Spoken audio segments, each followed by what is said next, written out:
Uyida nasos ishlatadigan har bir odam bu videoni ko'rishadi. Chunki bitta kichik detal sabab nasosingizni umri bir necha barobar qisqarishi mumkin. Va afsuski bu xatoni ko'pchilik bilmasdan qiladi. Bugun sizga ikkita muhim narsa haqida ma'lumot beraman. Invertor nasos, ya'ni chistotli nasos qanday ishlaydi? Misol uchun, bitta kran ochilsa sekin ishlaydi, ko'proq kranlar ochilsa tezroq ishlaydi. Natijada suv bosimi doim bir xil bo'ladi.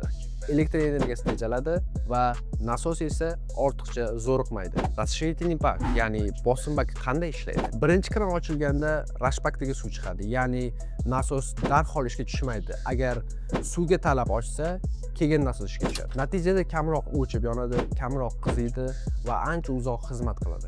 Agar sizga shunday mahsulotlar kerak bo'lsa, ya'ni chistotli nasos, katyol va hokazolar kerak bo'lsa, albatta Kashuksga murojaat qilsanglar bo'ladi.